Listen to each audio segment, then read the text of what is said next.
Hello दोस्तों, कैसे हो? आज हम बात करने वाले हैं मॉक टेस्ट 5 की, यानी मॉक टेस्ट 5 की, क्योंकि आप सभी दोस्तों की एक समस्या बनी हुई है कि मॉक टेस्ट 5 कैसे करें? ये तो हमारे लिए आफ़त आ गई। आफ़त कुछ नहीं है दोस्तों, बहुत ही सिंपल तरीका है, जैसे हम पहले करते आए थे, ठीक वैसे ही करेंगे, टेंशन नहीं लें। बिल्कुल धैर्य बना के रखें, जैसे मैं आपको बताता हूँ, वैसे-वैसे करते जाएँ। सबसे पहली चीज़ तो है कि हमारे मॉक टेस्ट जो हैं, वो टोटल आपने देखा होगा 6 मॉक टेस्ट दिए हुए हैं 1, 2, 3 और 4। देखो ये जो 4 हैं, ये आप मोबाइल से कर सकते हैं, ठीक है? लेकिन जैसे ही आप 5वाँ करेंगे, तो आपको या तो लैपटॉप की आवश्यकता होगी या आपको डेस्कटॉप की आवश्यकता होगी वेबकैम के साथ, ठीक है? इसके बिना आप मॉक टेस्ट 5 और मॉक टेस्ट 6 ये दोनों नहीं कर पाएँगे। तो साथियों बता दूँ पुणे में आपको कि 5 और 6 जब भी आप करेंगे, इसके अंदर 3 है अटेम्प्ट और इसके अंदर 3 अटेम्प्ट हैं, ठीक है? तो टोटल अपने पास 6 अटेम्प्ट हो गए। इस 6 को अटेम्प्ट करने के लिए अपने को कुछ सेटिंग करनी होगी। वो सेटिंग कैसे करते हैं, उसके बारे में भी हम चर्चा करेंगे, उसका मैं अलग से वीडियो बना दूँगा। आपको पहले ये जानना ज़रूरी है कि आपको लैपटॉप यानी डेस्कटॉप और वेबकैम की आवश्यकता होने वाली है। आप मॉक टेस्ट 5 और 6 को बिना वेबकैम के नहीं कर पाएँगे। तो कैसे इस प्रक्रिया को करते हैं और कितने क्वेश्चन आने वाले हैं? देखो आपको बता दूँ इसके अंदर सेम वही प्रोसीजर है, 5 के अंदर रहेंगे 15 क्वेश्चन, ठीक है? 1 में 15 असेसमेंट 15 अपने प्रश्न रहने वाले हैं और मॉक टेस्ट 6 के अंदर ये हो जाएँगे टोटल 30 और ये 30 किस प्रकार से होंगे साथियों बता दूँ, 27 एक रहेंगे 6 और प्लस में 3 टोटल ये 30 होंगे। ये 30 रहने वाले हैं मॉक टेस्ट 6 के अंदर। किसके अंदर? मॉक टेस्ट 6 के अंदर और जबकि 5 के अंदर कितने रहने वाले हैं? वही 15 के 15 रहने वाले हैं जो हम पहले करते आए हैं, ठीक है?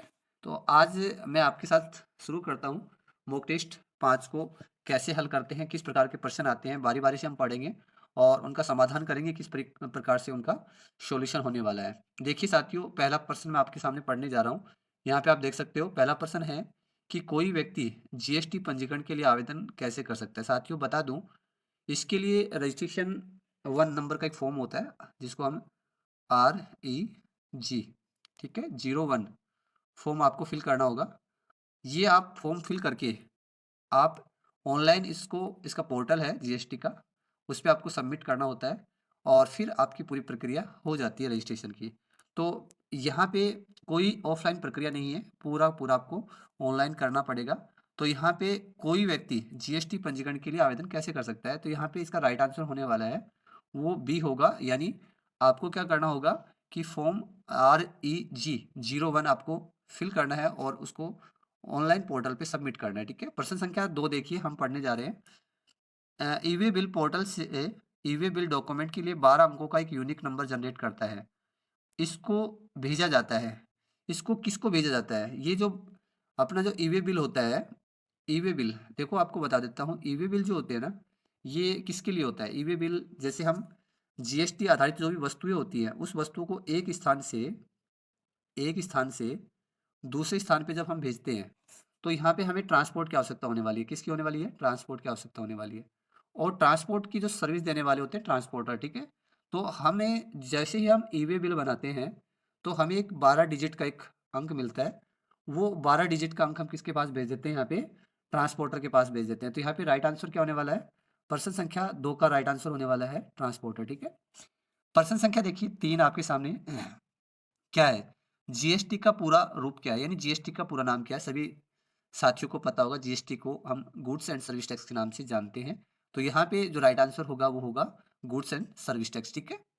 प्रश्न संख्या 4 देखिए, इलेक्ट्रॉनिक क्रेडिट लेजर में सीजीएसटी का शेष उपयोग किस क्रम के लिए किया जा सकता है? साथियों आपको मैं बात करूँगा इलेक्ट्रॉनिक क्रेडिट लेजर क्या होता है, ठीक है? यहाँ पे आप देखेंगे कि 3 तरीके के अपने पास होते हैं, 3 तरीके के हम लेज़र बनाते हैं। एक होता है सीजीएसटी का, एक होता है एसजीएसटी का और एक होता है आईजीएसटी का, ठीक है? अपने पास 3 तरीके के लेज़र हम बनाते हैं। तो यहाँ पे आपको पूछा है कि सीजीएसटी का, यानी जो हमारा सीजीएसटी है, इसका शेष हम किस क्रम में करेंगे? तो देखो एक प्रक्रिया होती है जब हम क्रेडिट लेते हैं, कोई भी जीएसटी हो, सीजीएसटी हो और आईजीएसटी हो, ठीक है? तो किस क्रम में लेते हैं मैं आपको बता देता हूँ। इस पे पहले भी हमने चर्चा करी थी कि सीजीएसटी का जो है वो क्रम रहता है सबसे पहले सीजीएसटी, फिर आईजीएसटी, ठीक है। एसजीएसटी का जो होता है वो सबसे पहले एसजीएसटी और फिर आईजीएसटी, और आईजीएसटी का जो क्रम होता है वो सबसे पहले आईजीएसटी, फिर सीजीएसटी और फिर अपना एसजीएसटी का क्रम होता है। तो यहाँ पे अपने को क्या पूछा गया साथियों, अपने को पूछा गया ये वाला, ठीक है। सीजीएसटी का यदि अपने पास आईटीसी लेनी है तो उसका क्रम क्या होगा, सबसे पहले हम सीजीएसटी के लिए यूज करेंगे और फिर हम आईजीएसटी के लिए यूज करेंगे। तो यहाँ पे राइट आंसर होने वाला अपना बी। देखिए, CGST and balance for IGST only, ठीक है। साथियों, आशा करता हूँ मेरे द्वारा समझाए गए प्रश्न आपको समझ में आते होंगे और आपको अच्छे लगते होंगे। आप मुझे मोटिवेशन दें और आप मेरे चैनल को लाइक और सब्सक्राइब कर लें, जिससे मुझे प्रोत्साहन मिलता है कि मैं आपके लिए अच्छी-अच्छी वीडियो बनाऊँ और सभी आपकी प्रॉब्लम्स हैं उसके लिए एक नया वीडियो लेके आऊँ आपके लिए। यहाँ पे प्रश्न संख्या हम 5 की चर्चा करेंगे। 5 क्या कहता है देखिए, 10 कर कटौती करने वालों के लिए आवंटित एक नंबर है, जबकि पैन या स्थायी संख्या करदाताओं अथवा कर भुगतानकर्ताओं को आवंटित किया जाता है। देखो, यहाँ पे 2 बातें होती हैं। एक अपने पास होता है 10, ठीक है। एक होता है पेन, ठीक है। दोनों ही ये 10-10 डिजिट के होते हैं, ये भी 10 डिजिट का होता है और ये भी 10 डिजिट का होता है, ठीक है। ये करदाता के लिए होता है, ठीक है। ये किसके लिए होता है, करदाता को जारी किया जाता है इनकम टैक्स डिपार्टमेंट के द्वारा। और जो 10 होता है वो कटौती करता है, यानी डिडक्टर के लिए होता है। किसके लिए होता है, कटौती करता के लिए, ठीक है। जो कटौती करता है, ठीक है। यानी सिंपल भाषा में बोले तो जो टीडीएस काटता है उसके लिए तो होता है 10, और जो टीडीएस कटवाता है उसके लिए होता है पेन। ध्यान रखना, ठीक है। क्या होता है, पेन, ठीक है। यहाँ ध्यान रखना साथियों। तो यहाँ पे ये कथन सत्य है, इसलिए इसका राइट आंसर होने वाला है ट्रू, ठीक है। प्रश्न संख्या 6 देखिए, निम्नलिखित धाराओं में से कौन सा ब्याज पर स्रोत निम्नलिखित धाराओं में से कौन सा ब्याज पर स्रोत पर कर की कटौती से संबंधित प्रावधानों से संबंधित है। देखो, निम्नलिखित धाराओं में से, यानी आपको ये पूछा है कि टीडीएस से संबंधित कौन सी धारा है, टीडीएस से संबंधित, ठीक है। टीडीएस से संबंधित जब हम टीडीएस काटते हैं तो इसके सेक्शंस होते हैं, ठीक है। क्या होते हैं, सेक्शन होते हैं, धाराएं होती हैं, और उन धाराओं के अंतर्गत हम टीडीएस की कटौती करते हैं। तो यहाँ पे पूछा है कटौती स्रोत पर कर की कटौती से संबंधित प्रावधानों से संबंधित है। तो आपको यहाँ पे साथियों ध्यान रखना है, यहाँ पे 194A है, तो यहाँ पे राइट आंसर होगा। बाकी प्रश्न संख्या 7 देखिए, जीएसटी के नियमों के अनुसार आईटीसी यानी इनपुट टैक्स क्रेडिट का लाभ किस प्रकार के व्यापारियों को मिल सकता है। देखो साथियों, बता देता हूँ कि जो आईटीसी होती है ना, वो आईटीसी होती क्या है, जब हम माल क्रय करते हैं, ठीक है, क्या करते हैं, क्रय करते हैं, और उसके ऊपर जो टैक्स बनता है वो हम खरीदते समय दे के आ जाते हैं, और जब हम बेचते हैं तो हम ग्राहक से टैक्स को वसूलते हैं। तो खरीदते समय जो हमने टैक्स सप्लायर को दे दिया, यानी सरकार को हमने चुका दिया है, वो हमने बेचते समय जो हमारे पास टैक्स आया उसमें से हम उसको घटा देते हैं, यही आईटीसी कहलाती है। और ये सुविधा सिर्फ जो जीएसटी का रजिस्टर्ड डीलर होता है, और जीएसटी में 2 तरीके से रजिस्ट्रेशन होता है। एक होता है कंपोजिशन स्कीम, एक होता है आपका कंपोजिशन स्कीम, और एक होता है आपका रेगुलर स्कीम, ठीक है। तो ये सुविधाएं हैं आपको रेगुलर स्कीम वाले व्यापारी के लिए, ठीक है। तो यहाँ पे राइट आंसर होगा B, to GST registered dealer, ठीक है। यहाँ पे राइट आंसर होने वाला है बी, ठीक है। प्रश्न संख्या देखिए 8, जीएसटी व्यवस्था के अंतर्गत निम्नलिखित में से किसको आपूर्ति के मूल्य में शामिल किया जाएगा। देखिए, जब हम इनवॉइस बनाते हैं, ठीक है, तो इनवॉइस में हम क्या क्या शामिल करते हैं। तो यहाँ पे देखो, इनवॉइस के अंदर हम न तो सैलरी लेते हैं, न ही हम बोनस लेते हैं, या तो हम जीएसटी आधारित जो वस्तुएं होती हैं उनको लेते हैं, और यह हमारा जो कमीशन है वो हम शामिल करते हैं। तो यहाँ पे अपना जो बिंदु दिया हुआ है, यहाँ पे कमीशन दिया हुआ है, तो यहाँ पे जो राइट आंसर होगा वो क्या होगा, कमीशन होने वाला है, ठीक है। प्रश्न संख्या देखिए 9 क्या कह रहा है कि जीएसटी पेमेंट का निम्नलिखित में से कौन सा ऑफलाइन तरीका विभाग के द्वारा स्वीकार किया जाता है। यदि देखिए साथियों, हम जीएसटी का पेमेंट करना चाहते हैं, ठीक है, और जीएसटी को का जब हम पेमेंट करते हैं तो 2 मोड होते हैं, या तो ऑनलाइन होता है या ऑफलाइन होता है, ठीक है, पेमेंट का। तो ऑफलाइन का कौन सा तरीका है, तो ऑफलाइन जब हम पेमेंट पे करते हैं जीएसटी डिपार्टमेंट को, तो यहाँ पे चेक के माध्यम से हम कर सकते हैं। तो यहाँ पे राइट आंसर क्या होगा, चेक होने वाला है। यहाँ पे एनईएफटी और आरटीजीएस, ये देखो, ये तीनों जो दिए हुए हैं, ये तीनों यहाँ पे देख सकते हो आप, ये तीनों अपने ये तीनों यहाँ पे देख सकते हो, ये ऑनलाइन पेमेंट में आते हैं। किस में आते हैं, ये ऑनलाइन पेमेंट में आते हैं, और यहाँ पे पूछा अपने को ऑफलाइन पेमेंट में। तो यहाँ पे क्या होगा, राइट आंसर ए होने वाला है। प्रश्न संख्या 10 देखिए क्या है, जीएसटी आइडेंटिफिकेशन नंबर का उद्देश्य क्या है? साथियों बता देता हूँ, इसको हम शॉर्ट में हम क्या बोल देते हैं, GSTIN बोल देते हैं। GSTIN इसका पूरा नाम है जीएसटी आइडेंटिफिकेशन नंबर। तो साथियों जीएसटी IN यानी जीएसटी आइडेंटिफिकेशन नंबर इसलिए जारी किया जाता है कि हम प्रत्येक रजिस्टर्ड व्यापारी को एक यूनिक पहचान दे सके। यानी हम पूरे भारत का एक जीएसटी पोर्टल है और हर व्यापारी को एक यूनिक पहचान दे सके, इसलिए यहाँ पे इसका राइट आंसर होगा प्रत्येक रजिस्टर्ड बिजनेस के लिए एक यूनिक आइडेंटिफिकेशन प्रदान करना। इसलिए ये आपका GSTIN जारी किया जाता है। जिस प्रकार से हमारे लिए आधार जारी किया जाता है, ऐसे ही व्यापार के लिए जीएसटी के रजिस्ट्रेशन के उपरांत एक नंबर जारी किया जाता है जिसको हम GSTIN कहते हैं। और ये यहाँ पे राइट आंसर होगा यहाँ पे डी, यानी प्रत्येक रजिस्टर्ड बिजनेस के लिए एक यूनिक आइडेंटिफिकेशन प्रदान करना। ठीक है, अब देखिए यहाँ पे अपना वही प्रश्न आ गया, थोड़ी देर पहले आया था। यहाँ पे प्रश्न संख्या 11 देखिए, इलेक्ट्रॉनिक क्रेडिट लेजर में आईजीएसटी का शेष का उपयोग किस क्रम में किया जा सकता है? प्रश्न संख्या 11 देखिए, अब बात हो रही है आईजीएसटी की। ठीक है, आई का उपयोग बताया था, सबसे पहले आई के लिए होगा, फिर यानी आईजीएसटी के लिए होगा, फिर सीजीएसटी के लिए होगा, फिर एसजीएसटी के लिए होगा। तो इसका क्रम चलेगा इस तरीके से। तो यहाँ पे राइट आंसर होने वाला है बी। ठीक है साथियों, यहाँ पे राइट आंसर क्या होगा, यहाँ पे बी होगा। ठीक है, प्रश्न संख्या 12 देखिए, पंजीकरण रद्द होने या समाप्त होने के मामले में किसी व्यापारी को कितने दिनों के भीतर GSTR10 दाखिल करना होता है? यदि मान लीजिए कोई व्यापारी अपना व्यापार बंद कर देता है और उसका जीएसटी का रजिस्ट्रेशन रद्द करवाना होता है, तो रद्द करवाने के लिए उसे एक रिटर्न फाइल करनी पड़ती है जिसको बोलते हैं GSTR10। ठीक है, क्या बोलते हैं, GSTR10। अब ये GSTR10 कितने दिन में हमें सबमिट करनी होती है? साथियों बता देता हूँ, जब आपका व्यापार बंद हो जाता है, ठीक है, व्यापार बंद होने के आपको 90 दिन के अंदर, ठीक है, 90 दिन का मतलब होता है 3 मंथ। ठीक है, क्या होता है 3 मंथ। तो यहाँ पे राइट आंसर क्या होगा आपका, 3 मंथ आएगा। ठीक है, क्या आएगा साथियों, यहाँ पे 3 मंथ आने वाला है। ठीक है, तो यहाँ पे इसका ए राइट आंसर होगा। जीएसटी में एसएससी का पूर्ण रूप क्या है? साथियों यहाँ पे हम जीएसटी दो चीज़ों के लिए यूज़ करते हैं, एक तो गुड्स के लिए, ठीक है, और दूसरा सर्विस के लिए। ठीक है, देखो गुड्स के लिए होता है HSN नंबर, ठीक है, क्या होता है HSN नंबर, ठीक है, और सर्विस के लिए क्या होता है एसएससी कोड होता है। क्या होता है एसएससी कोड होता है। तो इस एसएससी का पूरा नाम पूछा गया अपने को, क्या पूछा गया है, एसएससी का पूरा नाम क्या है? साथियों बहुत सा सिंपल सा क्वेश्चन है, इसको बोलते हैं सर्विस अकाउंटिंग कोड। क्या बोलते हैं, सर्विस अकाउंटिंग कोड बोलते हैं। क्या बोलते हैं, सर्विस अकाउंटिंग कोड कहा जाता है। ठीक है, तो यहाँ पे राइट आंसर क्या होने वाला है, बी यहाँ पे राइट आंसर होने वाला है। प्रश्न संख्या 14 देखिए, प्रश्न संख्या 14 194C के अनुसार किसी ठेकेदार को भुगतान भुगतान पर टीडीएस कटौती की निर्धारित दर क्या है? साथियों जब हम किसी ठेकेदार को पेमेंट करते हैं, ठीक है, तो ठेकेदार को पेमेंट करने के लिए जो पेमेंट होता है, कॉन्ट्रैक्टर जिसको हम इंग्लिश में बोल देते हैं कॉन्ट्रैक्टर, ठीक है, कॉन्ट्रैक्टर को जो पेमेंट किया जाता है वो 194C के तहत किया जाता है। ठीक है, 194C के तहत, और इसको जितनी जो अमाउंट होगी उसका हम कितना परसेंट टीडीएस काटेंगे, 1% टीडीएस काटेंगे। कितना काटेंगे साथियों, 1% टीडीएस काटा जाता है। कितना काटा जाता है, 1% टीडीएस काटा जाता है।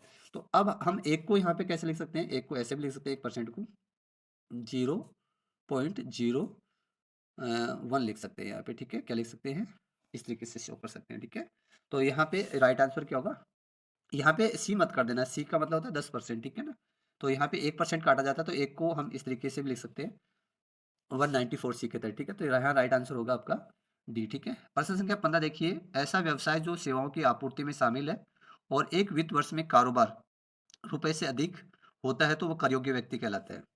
देखो आपको बता देता हूँ साथियों, जीएसटी के अंतर्गत दो तरीके के व्यापार को शामिल किया गया है, एक तो गुड्स का और एक है किसका, सर्विस का। ठीक है, दूसरा किसका है, सर्विस का। इसके लिए आपको बता देता हूँ, सर्विस के लिए 20 लाख का टर्नओवर एक साल के अंदर होना चाहिए, और उसको यदि 20 लाख से ऊपर है, 20 लाख या 20 लाख से ऊपर है, तो उसको रजिस्ट्रेशन करवाना पड़ेगा। सर्विस के लिए ये जो राशि है टर्नओवर की वो 40 लाख है। कितनी है, 40 लाख है। 40 लाख या 40 लाख से ऊपर है तो उसको जीएसटी के लिए रजिस्ट्रेशन करवाना पड़ेगा।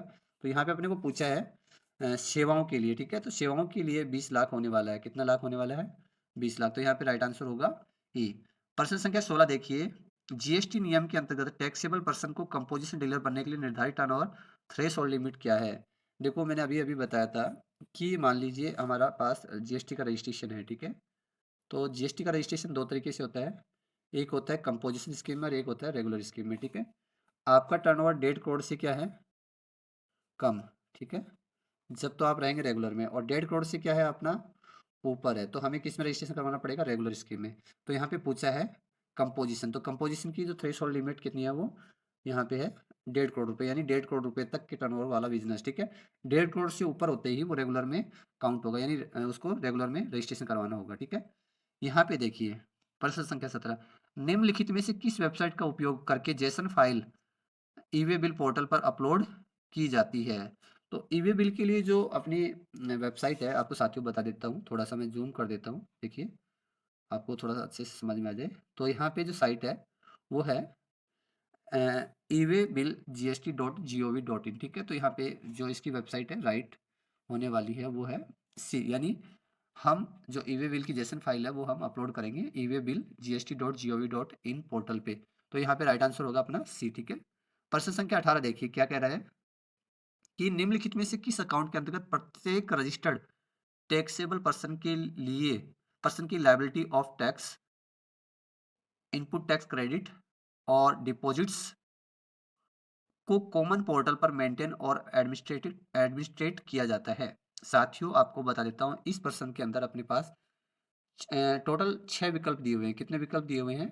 6 विकल्प दिए हुए हैं, ठीक है?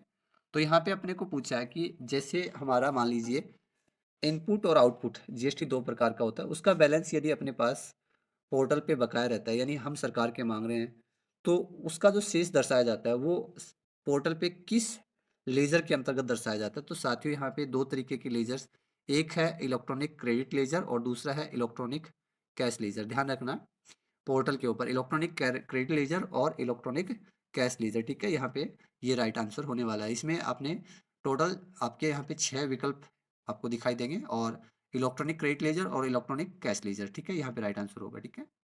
प्रश्न संख्या 19 देखिए, ऐसा व्यक्ति जिनका किसी विशेष श्रेणी के राज्य में सेवाओं की आपूर्ति से संबंधित व्यवसाय है और एक वित्त वर्ष में कारोबार रुपए से अधिक होता है तो वह कर योग्य व्यक्ति कहलाता है। तो साथियों बता देता हूँ, सर्विस के अंतर्गत थोड़ी देर पहले हमने बात करी थी, कारोबार होना चाहिए 20 लाख रुपए, ठीक है? और राज्य यदि विशेष है, यानी अपने 7 सिस्टर जो स्टेट हैं उनके अंतर्गत, और अपना ये हिमाचल प्रदेश वगैरह है, और इनके अंतर्गत कितना अपना टर्नओवर होना चाहिए? 10 लाख टर्नओवर होना चाहिए। ये विशेष राज्यों के दर्जे में आते हैं, और इनके अंतर्गत यदि गुड्स का यदि कारोबार है, तो मैं आपको बता देता हूँ साथियों, गुड्स का कारोबार है तो यहाँ पे क्या होने वाला है? गुड्स के लिए मैंने आपको बताया था रजिस्ट्रेशन कराने के लिए 40 लाख है नॉर्मल अपने स्टेट के लिए, और स्पेशल स्टेट जो है उनके लिए 20 लाख है, और सर्विस के लिए अभी अभी थोड़ी देर पहले बताया था, सर्विस के लिए 10 लाख, नॉर्मल के लिए 20 है, और स्पेशल कैटेगरी जो रखते हैं उनके लिए 10 लाख है। कितनी है? 10 लाख है, ठीक है? ध्यान रखना, ठीक है भाई? तो यहाँ पे पूछा है विशेष श्रेणी के राज्य, ठीक है? कैसे पूछा है? विशेष श्रेणी के राज्य, तो विशेष श्रेणी के राज्य में कितना होगा? 10 लाख होने वाला है, ठीक है? क्या होने वाला है? 10 लाख होने वाला है।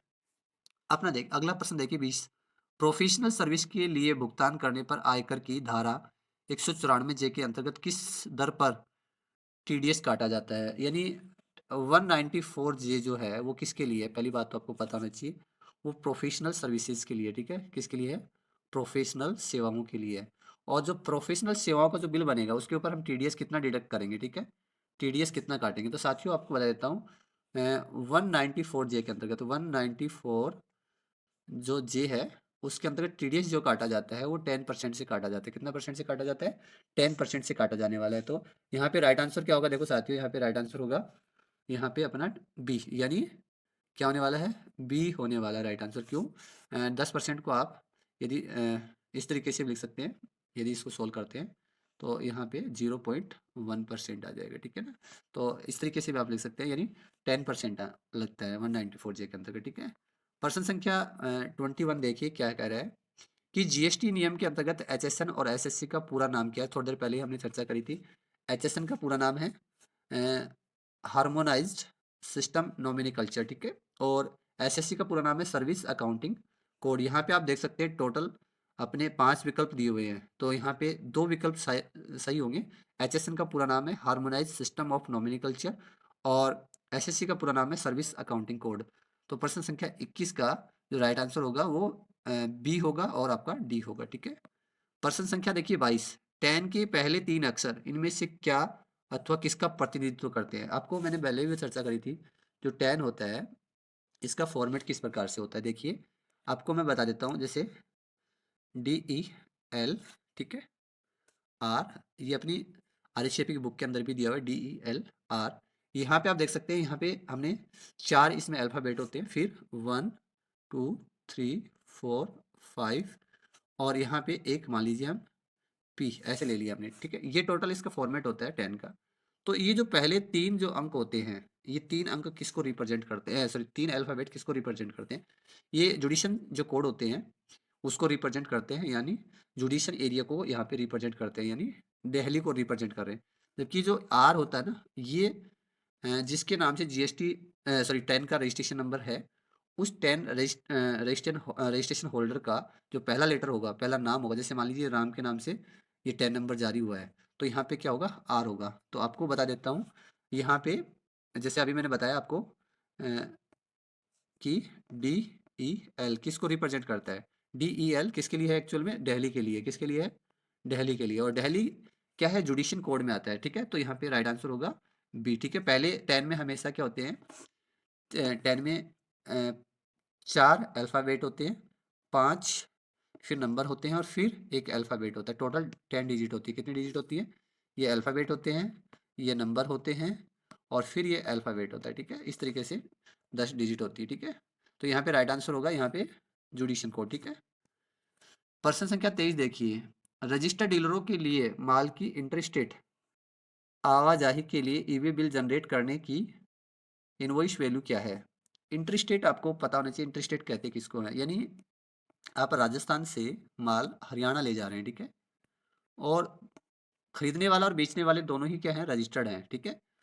तो माल की टैक्स समेत वैल्यू टोटल कितनी होनी चाहिए ताकि उसका ईवे बिल जनरेट किया जा सके? ईवे बिल मैंने बताया था, माल को हम रास्ते में ट्रांसपोर्ट के माध्यम से ले जाते हैं, तो उसके लिए ईवे बिल का होना अनिवार्य है। उसको हम ईवे बिल बोलते हैं। और ईवे बिल कब बनाया जाता है? ईवे बिल की राशि यानी अपने माल की राशि कितनी हो, माल की राशि साथियों बता देता हूँ, 50,000 या 50,000 से ऊपर हो, इसमें माल और की कीमत प्लस में टैक्स की कीमत दोनों की काउंट की जाती है। तो टोटल यहाँ पे 50,000 होना जरूरी है। 50,000 से ऊपर होते ही हमें ईवे बिल बनाना पड़ेगा। 50,000 से कम है तो ईवे बिल की आवश्यकता नहीं होती है साथियों, ठीक है। प्रश्न संख्या 24 देखिए, जीएसटी के अंतर्गत वस्तुओं की आपूर्ति पर इनमें से कौन सी कर की दर भारत में मान्य नहीं है? देखो, वस्तु जीएसटी के अंतर्गत वस्तुओं की आपूर्ति पर, वस्तुओं की आपूर्ति पे देखिए यहाँ पे साथियों बता देता हूँ, जीएसटी के अंतर्गत हमारे पास 5 रेट है, ठीक है। जीएसटी के अंतर्गत कितनी रेट है? 5 रेट है। एक तो 0% है, एक 5% है, एक 12% है, एक 18% है, एक 28% है, ठीक है। तो अपने को यहाँ पे पूछा कौन सी नहीं है, तो साथियों यहाँ पे ये नहीं है, 24% नहीं, यानी 28% भी है, 12% भी है, 18% भी है। तो यहाँ पे डी यहाँ पे राइट आंसर होगा, क्या होगा? डी, यानी 24% नहीं है। यहाँ पे देखिए प्रश्न संख्या 25 क्या कह रहा है, 10 का पूरा नाम इनमें से क्या है? साथियों, पैन और 10 का पूरा नाम होता है tax deduction and collection account number, जबकि पैन का क्या होता है? परमानेंट अकाउंट नंबर होता है। क्या होता है? परमानेंट अकाउंट नंबर होता है। जबकि 10 का पूरा नाम होता है tax deduction and collection account number, यानी राइट आंसर होने वाला है ए, ठीक है। प्रश्न संख्या 26 देखिए, अंडर द जीएसटी नियम के अंतर्गत ईवे बिल के 2 घटक होते हैं, यानी ईवे बिल के कितने भाग होते हैं आपको पूछा है। मान लीजिए जब हम ईवे बिल बनाते हैं पोर्टल से, तो बिल के कितने भाग होते हैं? ये 2 भाग होते हैं। पहला भाग होता है ए और दूसरा भाग होता है बी।